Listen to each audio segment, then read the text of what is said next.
पहले जो खानदानी जो लोग थे, जैसे संगीत में काम करने वाले लोग हैं, वैसे डाइंग इंडस्ट्री में भी काम करने वाले लोग थे और वो अपना रंग खुद बनाते थे और वो इको फ्रेंडली था, बहुत सारा हर्बल ही था। अभी आपको साइंस ने जो भी कुछ दिया है उसमें सही गलत हमको सोचना ही पड़ेगा। रंग सस्ता है, मजबूत है, टिकता है, धूप में आप उसको सुखाएंगे तब भी वो नहीं छूटेगा या तो नहीं हल्का होगा, इसीलिए हम लोग उसको अपना रहे हैं ना। लेकिन अभी हर्बल डाई है तो वो धीरे धीरे तो छूटेगा। आपको अगर उसको ज़्यादा समय तक टिकाए रखना है तो आप उसका धूप में नहीं सुखाइएगा। तो इस ढंग से थोड़ा सा भी हम लोग सोचते हैं, लोगों तक ये चीज़ें पहुंचती है। मूल बात यह है कि लोगों तक चीज़ें पहुंचते नहीं है, मतलब प्रोडक्शन किस ढंग से हो रहा है इसका हमको पता नहीं चलता। पहले गांव का कारागिर होता था, गांव का तेल खाने वाला होता था, तो हम लोग बचपन में तो उसके पास में बीज ले जाते थे, तो हमको तेल दे जाता था, खली उसके पास में रहती थी। और गांव का बुनकर है, गांव का रंगारी है, तो सारी चीज़ें नज़र में थी, नज़र के सामने थी। आज जैसे जैसे चीज़ें बदलती गई, इंडस्ट्रियल रिवॉल्यूशन हुआ, तो उसमें किसान और ग्राहक को कुछ समझ ही नहीं आ रहा ना, और इस कारण लोग सोच भी नहीं सकते। तो ये चीज़ महत्व की है कि ये जो प्रोडक्शन सिस्टम है वो जनता तक लाने की भी ज़रूरत है। तो उसको समझेगा फिर कि 1 मीटर कपड़े के इकोलॉजिकल फुटप्रिंट्स कितने हैं। 1 मीटर कपड़ा अगर आप ब्लीचिंग किए बगैर आप अगर उसका इस्तेमाल करते हैं तो कितना पानी बचेगा, कितना पोल्यूशन बचेगा। और अगर आप उसमें भी हर्बल की दिशा में जाते हैं तो उसको पैसा ज़्यादा लगेगा। तो हर्बल से लोग केमिकल की तरफ क्यों आए? सस्ता पड़ रहा है और फिर मेहनत भी बच रही है। तो आजकल कैसे हो रहा है कि ये कारागिर को बहुत कम पैसा मिल रहा है, बुनकर आज दूसरा धंधा क्यों ढूंढ रहे हैं, उसका पैसा बहुत कम मिल रहा है, फिर पैसा कहाँ ज़्यादा जा रहा है। तो मैकेनाइजेशन एक बार हुआ, फिर उनको तो इंफ्रास्ट्रक्चर के लिए भी सहूलियत है। आप से स्पेशल इकोनॉमिकल जोन आपने देखा होगा, उसमें डिटेल्स में अगर आप जाएंगे तो उनको तो बिजली भी उस समय टैक्स फ्री थी, आज भी है। सारा स्टील, सीमेंट आदि आदि ज़मीन मुफ्त में मिली हुई है। और फिर आप देखेंगे नॉन परफॉर्मिंग असेट की बात अगर बैंक की आप करते हैं, बैंक से आपने करोड़ रुपए उठा लिया, पॉकेट में सब आ गए ना। हाँ, और ये सारे स्टेट बैंक से लेकर सब चीज़ें इस तरह से हो रही है, तो फिर उनको तो क्या है, किसान ग्राहकों को कम देने में उनको कुछ नहीं लग रहा है, सब मुफ्त में आ गए हैं। बच्चों से शुरुआत करनी पड़ेगी और हमारी शिक्षा पद्धति इस ढंग से हमको सोचनी पड़ेगी कि हमको लिखना पढ़ना कोई बहुत ज़रूरी नहीं है, बच्चा पढ़ लिख लेगा। मैं अपनी बात बताऊं कि मेरा छोटा लड़का चिन्मय है, वो 1-2 दिन स्कूल गया। बड़ा लड़के को हमने ज़बरदस्ती भेजा था, विनय, वो भी पानी फाउंडेशन के साथ में भी दोनों का जुड़े हुए हैं। और विनय तो फिल्म मेकिंग का कोर्स उदयपुर से करके आया था शिक्षांतर के साथ में। तो बाद में उनका जो व्यक्तिमत्व का विकास हुआ वो बाहर हुआ है। तो खास बात यह है कि चिन्मय 1 दिन ही स्कूल में गया है, गांव की प्राथमिक शाला है जिला परिषद की, तो उसने कहा कि मैं नहीं जाऊंगा। तो बच्चा तो फिर उसने क्या किया, कुछ नहीं, वो हम खेत में गा रहे थे, हमारा घर खेत में ही है, आपको सबको निमंत्रण है। यहाँ से करीब 150 किलोमीटर दूर है, नागपुर से 100 किलोमीटर है। तो 35 साल से तो वहीं रहते हैं और वहीं पर पूरा ऑर्गेनिक ही करते हैं। तो बच्चे तो वहीं पले बढ़े, कुदरत के साथ में उसका रिश्ता अच्छा बना और पढ़ने लिखने के लिए कुछ नहीं करना पड़ा। तो घर में एक बार ऐसे ही मराठी लिपि, देवनागरी लिपि का चार्ट लगा हुआ था और एक बार उसको समझा दिया सिर्फ। तो देखते देखते उसके ध्यान में वो चित्र के अनुसार सब कुछ आ गया। फिर घर में एक समाचार पत्र आता था, उसके मोटे मोटे अक्षर थे, तो मोटे मोटे अक्षर पढ़ने लगा और वो अच्छी तरह से कब पढ़ने लगा हमें पता ही नहीं चला। फिर दूसरा ऐसा होता था कि बड़ा लड़का विनय स्कूल में जाता था, हमने उसको ज़बरदस्ती भेजा, असल में हमारी गलती हो गई, फिर हम सीख गए। तो उस समय पहाट में 4-4:30 बजे बच्चे जग जाते थे, हम उनको जगाते थे और फिर उसको पढ़कर सुनाते थे। तो स्कूल में जो वो पढ़ता था वो उसके दिमाग में बहुत ज़्यादा नहीं घुस रहा था, लेकिन यहाँ घर में एक बार उसने सुना तो उसका पक्के ध्यान में आ गया है। सिर्फ सुन रहा है, वो पढ़ नहीं रहा है बल्कि सुन रहा है। तो वो जो एकाग्रता थी वो उस समय घर में आती थी। और ये छोटा लड़का भी कहता था कि अरे बड़े को जगाते हो तो मुझे क्यों नहीं दोनों में 4 साल का अंतर है। बावजूद उसके ये भी आकर बैठता है। तो धीरे धीरे इसी तरह से हुआ। फिर हमें लगा अब फिर चौथी की परीक्षा देनी है तो फिर प्राइवेट दे दी। हमें लगा कि वो 5वीं से 8वीं तक तो हम उसको ऐसे ही ले जा सकते हैं, लेकिन उसको ही लगा कि मैं पिछड़ जाऊंगा। तो फिर उसको लगा कि जाना है तो जाओ भाई। गया तो फिर उसको तो शुरू में तो बड़ी मुश्किल हुई, लेकिन फिर से उससे जम गया। फिर मुख्य सवाल जो आया 12वीं में, 10वीं तो घर पर हुआ, 11वीं में वर्धा में आया। वर्धा में आया तो यहाँ तो क्लासेस नहीं हो रही है और सारा ट्यूशन के भरोसे है। फिर ट्यूशन क्लास में जाना ही पड़ा, मजबूरी में जाना पड़ा।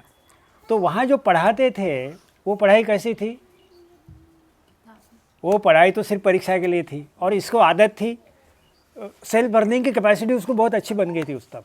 वो तो मुझे विषय समझना है, तो ऐसा कोई उसको मिल ही नहीं रहा था। तो बड़ी मुश्किल से उसको एक फिजिक्स वाला मिल गया है और फिर उसमें फिजिक्स में उसको बहुत मज़ा आ गया। तो उसके बाद में कंप्यूटर इंजीनियर वगैरह तो वो बेस बन गया, तो बहुत सारा तो अपने आप ही हो गया। तो ये जो चीज़ है, मतलब मैं थोड़ा सा देख रहा हूँ कि ग्रेटा की समझ बढ़ी तो हमारे देश के भी तो नवयुवकों की समझ बढ़ ही सकती है ना। तो उस ढंग से अगर सोचते हैं तो वो चीज़ें ठीक ढंग से हो सकते हैं। इसलिए वो एक बहुत महत्व की बात मुझे लगती है।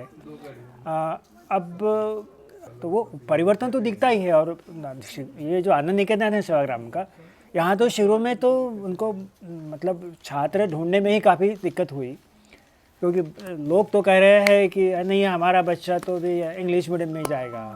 तो वो सारी गड़बड़ी होती है, लेकिन अभी वहाँ काफ़ी अच्छा सेट हुआ है। हेलो।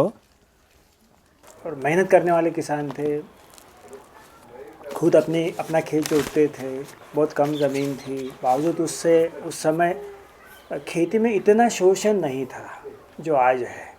किसानों के पास, मेहनत करने वाले किसानों के पास में कुछ बचता था। मैं बाज़ार में जाता था तो उस समय किसान अपना माल बेचने के लिए लाते थे और सीधा ग्राहक हमारे पास में आता था, हम भी बेचते थे अपना माल। तो बिचौलिए नहीं थे, इस कारण किसान को सीधा ग्राहक से पैसा किसान को मिलता था। तो बीच वाले जो एजेंट है, रिटेलर, होलसेलर, उस समय नहीं थे। तो ज़्यादा कुछ किसान को बचता था, तो उस समय उन्होंने फिर थोड़े पैसे बच गए तो ज़मीन खरीद ली, फिर धीरे धीरे ज़मीन बढ़ती गई। तो वो चीज़ें आज मुझे नहीं दिख रही है, बल्कि टर्नओवर तो बढ़ गया है लेकिन बचता नहीं है किसान के पास में।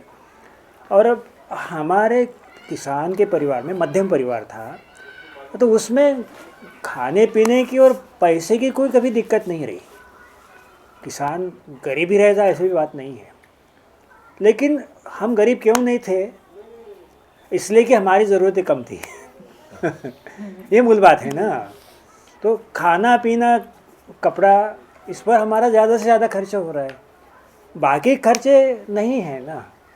हम बच्चे थे, पहली से मैं पैदल ही अपने घर से जाता था, रिक्शा विक्शा की तो ज़रूरत ही नहीं थी। अरे मैं करीब 1 या 1.5 किलोमीटर गांव से ही चलता था, तो सुरक्षित था सारा। अकेला भी चला जाऊं तो उस समय गांव के रास्ते, तो आजकल तो हमारे गांव के भी रास्ते सारे ऑटो रिक्शा से भर गए हैं, उस समय वो चीज़ नहीं थी। तो बड़े आनंद से हमारा जीवन बीता। और मुख्य बात यह है कि जो उस समय का जो उनका, उस पीढ़ी का जो मानस था वो ये था,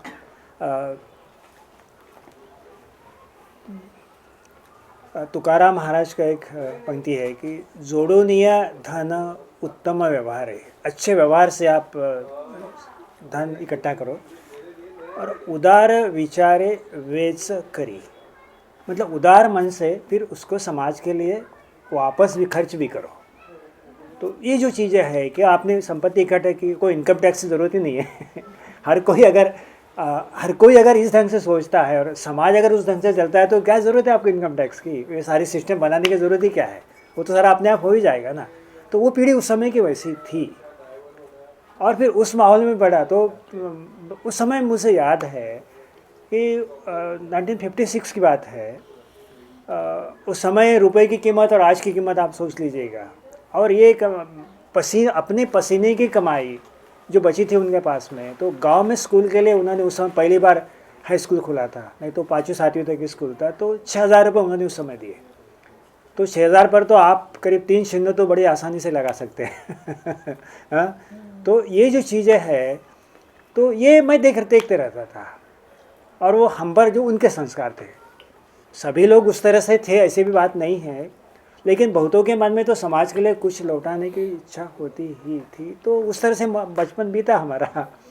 और फिर 1969 में गांधी शताब्दी जब हुई थी, अभी तो 1950वीं चल रही है ना, तो 100वीं शताब्दी जो चल रहा था उस समय, तो उस समय एक हमारे घर में किसी ने गांधी की आत्मकथा छोड़ी।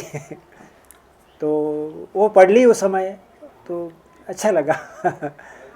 और फिर लेकिन बचपन से ही उस पर ज़्यादा जो संस्कार है वो मेरे नाना जी के और पूरे परिवार के हैं। तो हमारे घर में और एक चीज़ महत्व की है कि जो जिसका सामना मुझे करना ही नहीं पड़ा, जैसे घर में ऐसा कभी मौका नहीं आया कि घर में कोई मांगने के लिए कोई चीज़ मांगने के लिए आ जाए। जैसे कि गांव में होता है ना, एक दूसरे को कुछ चीज़ें मांगती है, तो घर में होते हुए भी कुछ कभी कभी बहाना बना देते कि नहीं ऐसा कह दो, और वो बच्चे से करवाते। हाँ, तो वो कभी हम पर नहीं आया, तो झूठ बोलने का मौका कभी आया ही नहीं ना। तो और आप किसी भी सेल्समैन से अगर बात करेंगे तो वो आपको कैसे घुमाता है। तो उसके घर का वातावरण कैसे रहा होगा। तो कभी उस समय वो कभी मुंह में उस तरह की कभी शब्द आए ही नहीं है। तो वो इस तरह ढंग से बीता है। तो वो जो बचपन रहा, जो बचपन हमारे लिए अच्छा रहा, हमारे नस्ल में अच्छा था, लेकर ट्यूशन का बोझ बच्चों पर हम लोग कैसे डाल रहे हैं। और माता ये भी ज़बरदस्ती बच्चों से ये रटो वो रटो, क्योंकि कंपटीशन, तो उस समय कोई कंपटीशन वाली बात थी नहीं। आज की पीढ़ी जो बर्बाद हो रही है कंपटीशन के कारण बर्बाद हो रही है। तो अगर जीवन से अगर ये स्पर्धा निकल जाते हैं ना, तो बालक एक स्वाभाविक जीना जिएगा और उसमें से मनुष्य का निर्माण होगा। तो मेरा उस तरह से हुआ है, मैं भाग्यवान मानता हूँ अपने आप को। ये रहा। फिर धीरे धीरे भी खेती में आ गए, तो फिर खेती तो एक अच्छी थी, मन की बात थी, करने लगे। उसके लिए एग्रीकल्चर कॉलेज में गया, लेकिन वहाँ के सिस्टम जो थी, तो वहाँ के अध्यापक जो वो भी कुछ प्रत्यक्ष कृति में तो रुचि लेने वाले नहीं थे। और एग्रीकल्चर कॉलेज में उस समय की जो बात हुआ है, वो तो आपको नौकरियाँ बड़े आसानी से मिल जाती थी। बिल्कुल आपको कोई ढूंढना नहीं पड़ता था नौकरी के लिए, क्योंकि उस समय बैंक में भी ज़रूरत थी। लेकिन अभी भी वही स्थिति है। एग्रीकल्चर कॉलेज में क्यों जा रहे लोग, तो उस समय एक बहुत सारे विविध विषय पढ़ाए जाते हैं, मतलब इकोनॉमिक्स से लेकर एग्रीकल्चर इंजीनियरिंग तो सब कुछ आता है उसमें, स्टैटिस्टिक्स भी आता है। और उसमें फिर ये MPSC में वो ज़्यादा आगे बढ़ जाते हैं। तो लेकिन मैं मुख्य बात ये है कि खेती सीखने के लिए एग्रीकल्चर कॉलेज में जाने वालों की संख्या 0.1% भी नहीं है आज भी। और ये हमारे देश की बहुत ही बुरी हालत है। एग्रीकल्चर कॉलेज में निकलना हुआ, PG भी अगर क्यों ना हो, तो वो भी कारपोरेट के लिए ही जाने का सोचता है, न कि खेती में जाए। और एग्रीकल्चर साइंस आज किसानों तक पहुंचाना बहुत ज़रूरी है। आप टेक्नोलॉजी पहुंचा रहे किसानों को, लेकिन टेक्नोलॉजी तो बदलती रहती है ना, समय के साथ बदलेगी, जगह के साथ बदलेगी। एक टेक्नोलॉजी आप ऐसे कोई खेती के लिए ऐसे कोई एक दिन पक्की नहीं कर सकते कि वो दूसरे खेत में चलेगी, क्योंकि हर परिवार की भी अपनी अलग अलग स्थिति होती है। किसी के घर में मनुष्य शक्ति ज़्यादा है, किसी के घर में कम है। एक आधा गाँव अगर शहर के पास में है तो सब्जी में ज़्यादा काम करेगा। किसी के कुएं में पानी नहीं है, एक ही गांव की स्थिति अगर आप ले लेंगे, किसी के कुएं में पानी नहीं, किसी के कुएं पानी है, तो स्थिति बदलती है, तो आपको तो बदलना ही पड़ेगा ना। लेकिन आप किसी के हाथ में एक टेक्नोलॉजी थमा दी तो उससे कैसे होगा। तो लेकिन अगर एग्रीकल्चर साइंस उसके पल्ले पड़ता है, और वो पहले वो था, एग्रीकल्चर साइंस पहले पीढ़ी दर पीढ़ी लोगों तक पहुंचता था, अप्रत्यक्ष रूप से था। उसकी जो परंपराएं थी, जैसे कि आप देखेंगे कि कपास किस खेत में से निकालने के समय एक विधि करते रहते थे लोग। वो तो ऐसा था कि पूजा करनी है आपको, तो पूजा करने उसमें आप खेत में चावल पकाकर हल्दी डालकर फेंक रहे हैं, तो काली ज़मीन है या तो लाल ज़मीन है, उसमें पीला दाना तो तुरंत दिखेगा ना, फेंक रहे आप तो आप पंछियों को निमंत्रित कर रहे हैं। पंछी आपके खेत के रखवाले हैं, वो कीड़ों को उठा लेते हैं। सलीम अली की किताब जो है इंडियन बर्ड्स, उसका आखिरी चैप्टर जो है वो किसानों के लिए बहुत महत्व का है, लेकिन एग्रीकल्चर कॉलेज में उसको कभी नहीं पढ़ाया जाता, पंछियों की बात ही नहीं होती है। तो उसमें यूज़फुलनेस ऑफ बर्ड्स, उसका खेती के साथ कैसा रिश्ता है। और दिन में दाना चुगने वाले कुछ तो होंगे, लेकिन इल्लियाँ चुगने वाले, सुंडी चुगने वाले ज़्यादा होते हैं। और रात में जो काम होता है, खास को आउल जो काम करता है, उल्लू, और वो बहुत ज़्यादा काम करता है और वो चूहों को नियंत्रित रखता है। तो ये सारी चीज़ें सलीम अली ने बहुत अच्छे ढंग से पढ़ा। ये इस तरह का विज्ञान है। वो तो हमारा किसान पहले सभी जीव जंतुओं को अपने परिवार का ही मानता था। तो हमारी पूजा पद्धतियाँ जो थी, खेत में, हर खेत में कहीं ना कहीं उनका कोई एक आध ऐसा पत्थर होगा जिसकी वो साल में 1 बार 2 बार 3 बार पूजा करेंगे ही। और उसमें कुछ प्रसाद के रूप में जो रखेंगे वो किस लिए होता है? चींटियों के लिए होता है। तो चींटियाँ खेती में बहुत काम करती है। लेकिन जैसे ही ग्रीन रिवॉल्यूशन आ गया तो उसमें सब कुछ चौपट हो गया। पुरानी चीज़ें आपको भूलनी है। जो हमारी परंपराएं थी, परंपरा के पीछे जो विज्ञान था, वो सारा मिटा दिया गया। उसको भूलना है आपको। आज की नई पीढ़ी ये सारी चीज़ें जानती भी होंगी तो उसके पीछे का विचार नहीं समझ रही है। तो ये बहुत देश में हमारे बहुत गड़बड़ी हो गई है। हर कोई पहले अपने अपने बीज संभालता था और वो बीज मतलब वो इकट्ठा करने का एक तरीका था, जैसे कि अच्छे अच्छे फल उठाने हैं। बीज के बारे में स्वावलंबी थे हम।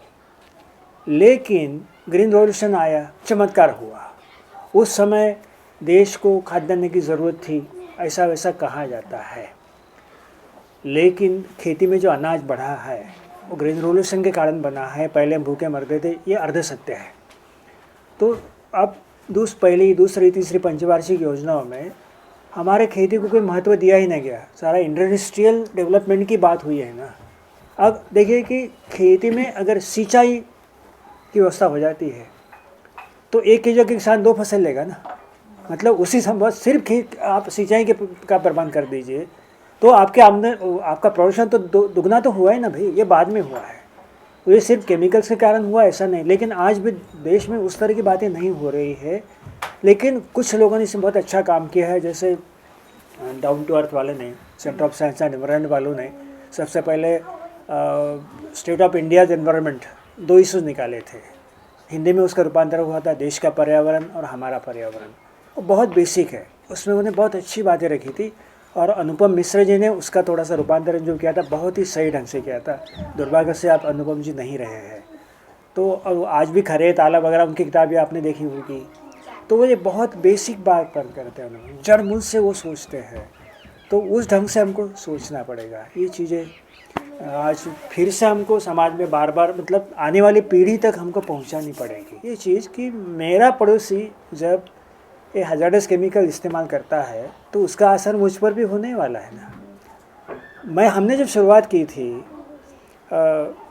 1985 में, तो उस समय मेरा पड़ोसी इतने ज़्यादा इस्तेमाल नहीं करता था और मैं निश्चिंत इसलिए था कि मैंने अपने खेत में माइक्रो क्लाइमेट बना लिया है, मुझ पर उसका ज़्यादा असर नहीं होगा और होता भी नहीं था। लेकिन आज जो उस समय तो हमारे देश में हर्बिसाइड का इस्तेमाल बिल्कुल नहीं होता था, बिल्कुल ही नहीं होता था। अब हर्बिसाइड इतने बहुत बड़े पैमाने पर आ गए हैं और हमारे पूरे खेतों का अगर पानी आप जांचेंगे तो ग्लाइफोसेट उसमें मिलेगा ही। और अभी पंजाब को ग्लाइफोसेट बंद करना पड़ा।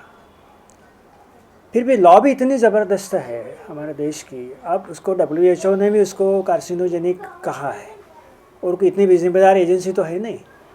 फिर भी उनके साथ में ये जो ग्रुप है अभी तो बाहर में आ गया है ना वो, तो ये तो उसको बिल्कुल नकार रहे हैं, पब्लिक ही नकार रहे हैं। ये एक चीज़। दूसरी चीज़ ऐसी है कि GM मस्टर्ड वो दिल्ली यूनिवर्सिटी ने डेवलप किया हुआ है। उसके लिए साइंस ऑफ नहीं, department of science and technology, biotechnology, उन्होंने उसको यूनिवर्सिटी को नहीं दिया है, आईसीआर को नहीं दिया हुआ है, वो रिसर्च इनसे करवाया है, अलग एजेंसी से रिसर्च करवाया सरकार ने। और ये कब कब ये 10-20 साल 10-15 साल पुरानी बात है, तब इसका काम शुरू हुआ ना। और ठीक प्रधानमंत्री के निवास के पीछे वाली जगह उसने ले ली है, और किसी को मालूम भी नहीं है। हम लोग इसमें काम करें, फिर भी हमको मालूम नहीं है कि हमारे देश में कुल जेएम मस्टार्ड पर काम हो रहा है। और उसमें उन्होंने जीन डाला है बायर का, बार्नेस जीन बायर ने डेवलप किया है। कह रहे हैं कि ये हमारी टेक्नोलॉजी है, कितने झूठ बोल रहे हैं। वो तो बायर का जीन लिया आपने और हमारे खेतों का इस्तेमाल किया, ये कहाँ की आपकी टेक्नोलॉजी है। और पैसा हमारे देश का लगाया है, और उसको आपने हर्बिसाइड टॉलरेंट किया है। उसमें बास्टा, ये जो बायर का हर्बिसाइड है वो इस्तेमाल होगा। तो हर्बिसाइड टॉलरेंट कर रहे हैं, उसमें बास्टा बायर का व्यापार बढ़ेगा ना। और फिर उसमें रिसर्च के लिए पैसा भारत का।